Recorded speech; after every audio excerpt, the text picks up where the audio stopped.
Bonjour et bienvenue dans le micro-trottoir de ce matin. La recrudescence des coups d'État en Afrique est la question autour duquel se tournera notre sujet. Allons à la découverte des avis des populations. C'est M. Nyakadia Jean-Marie, évangéliste et enseignant. Ok, que pensez-vous de la recrudescence des coups d'État en Afrique? La recrudescence des coups d'État en Afrique est due, n'est-ce pas, au comportement malsain de nos gouvernants. Cela veut dire quoi? D'abord, ils sont mal élus, ils empêchent les autres d'aller aux élections, ils comprennent mal la définition de la démocratie, etc., etc. Et ils oublient que c'est le peuple qui les a choisis. Et la manière de gérer le djihadisme, vous comprenez bien cette histoire de djihadisme, c'est un truc très complexe. Les militaires sont fatigués de se faire tuer par ces djihadistes-là parce que ceux-ci utilisent des armes que les militaires eux-mêmes n'arrivent pas à utiliser. Parce que nos dirigeants font une politique de deux poids, deux mesures. Et ces militaires étant exacerbés par ces comportements indignes de nos dirigeants, prennent les armes. Moi, je n'ai jamais été d'accord pour les coups d'État. Mais si c'est une solution de dernière heure, nous prenons acte. Merci. Mais la recrudescence des coups d'État en Afrique et précisément en Afrique de l'Ouest francophone, on devrait s'y attendre. Je serai un peu long si vous voulez. D'abord, il faut que la France métropolitaine cesse de pratiquer la politique politicienne métropolitaine. 1. En 90, le vent de la démocratie a soufflé partout. Le Bénin était le premier, sous Mathieu Kérékou, paix à son âme, que je remercie beaucoup.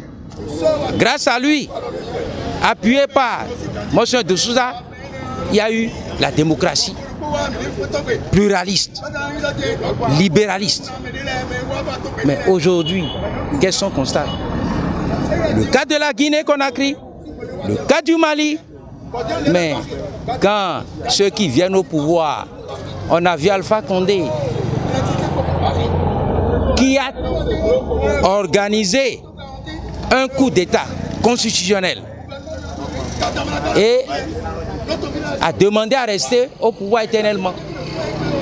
La Côte d'Ivoire, Ella Ouattara, il est arrivé comment? Après une rébellion. Et est encore au pouvoir. Troisième mandat.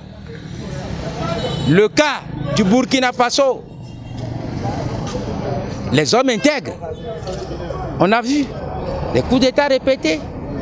Comme cela se faisait ici au Dahomey. Mais chez moi, ici au Bénin, c'est le même cas. La gabegie financière au Haut-Sommet. La violation des principes sacro-saints de la démocratie libérale. La violation des droits de l'homme. Et tout récemment, on a vu ce qui s'est passé tout dernièrement à l'aéroport d'Abidjan. 84 kilos d'or saisis, plus de 2 millions d'euros, 250 000 sterling. Voilà la fuite des capitaux.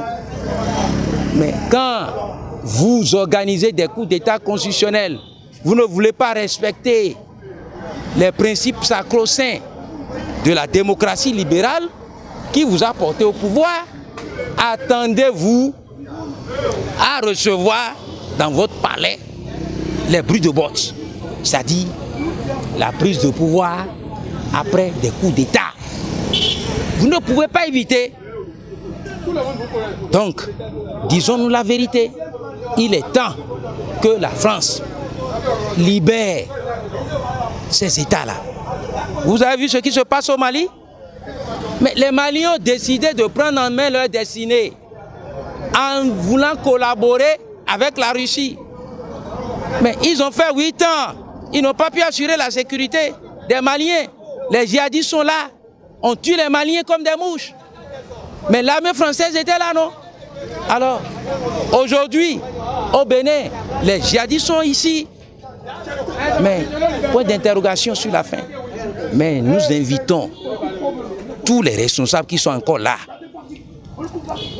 de tout faire pour écouter le peuple. Ce que nous disons ici, là, ils doivent nous écouter. Ils ne sont pas là d'eux-mêmes. Non, ils doivent écouter le peuple.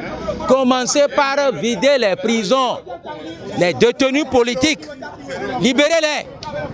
J'invite le président Patrice Talon à libérer tous les détenus politiques, sans exception aucune, en commençant par Réki Amadougou, Joël Aïva et consorts.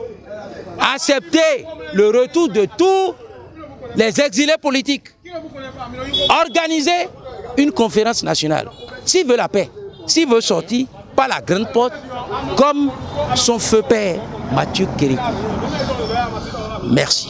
Merci, monsieur. Ah oui, vraiment, madame la journaliste, c'est une très bonne question. Vous savez, quand il y a frustration, sur frustration, les conséquences, c'est ce que nous voyons. Parce que certains présidents se croient super, en tout cas superlatifs, ils sont au-dessus de tout le monde. Mais c'est ce qui amène les coups d'État. Au Mali, au Niger, au Burkina, un peu partout. Je leur demande de corriger le tir, sinon toute la sous-région sera embrasée. Tous les pays. Il n'y a pas ce pays qui sera épargné. Même si les militaires intérieurs n'organisent pas, ils vont organiser à l'extérieur. Parce que j'ai vu que c'est une révolution maintenant.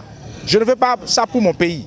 Je ne veux pas ça pour le Bénin. Parce que la conférence des forces vives des nations a interdit ça. Donc on ne veut pas ça. Mais pour ne pas en arriver là, il faut que le chef de l'État corrige le tir. En faisant quoi? En appelant tous les exilés politiques, tous les prisonniers là, on les libère et ensemble ils vont s'asseoir autour d'une table pour discuter le devenir de notre pays. Et c'est fini. Chacun aura sa part parce que après tout, c'est ma poche. Hein. Tout ce qu'ils défendent là, c'est leur poche. Hein. Tous, eux tous. Que ce soit président ou ministre ou tout là, politiciens tout là, c'est leur poche qu'ils défendent. Ils ne défendent jamais l'intérêt de la nation. C'est leur poche qu'ils défendent. Donc moi, je ne veux pas qu'il y ait un coup d'État dans mon pays. Et s'il n'y en aura pas, le chef de l'État doit les unir. S'unir avec l'opposition et la mouvance. Et ensemble, ils vont travailler pour la bonne marche du pays. Parce que lui seul ne peut jamais faire le job. Il faut qu'il y ait l'opposition pour l'aider à corriger certaines choses. C'est ça. Et les militaires, on n'a qu'à augmenter leur salaire. Parce que s'il y a les grains de dents là, s'il y a grincement de dents, il y a chuchotement là, c'est ça qui amène tout ce que nous voyons au Mali, au Niger, un peu partout. Donc moi je ne veux pas ça pour mon pays parce que nous sommes en démocratie ici et c'est grâce à la conférence nationale. Donc c'est interdit, le coup d'État est interdit au Bénin. C'est pourquoi nos forces de l'ordre respectent ça. Je leur remercie et je leur dis merci, mais que nos politiques les respectent. Qui n'a qu'à les respecter en augmentant leur salaire, en savoir, en ce que leur place là, on doit leur réserver leur place spécifiquement. Comme ça, ils ne vont plus ingérer dans la politique. C'est ça, merci. Merci. Chers téléspectateurs, nous sommes à la fin de notre micro-trottoir. Merci de nous avoir suivis et à très bientôt. N'oubliez pas de liker la vidéo, de la commenter et surtout de la partager. À bientôt!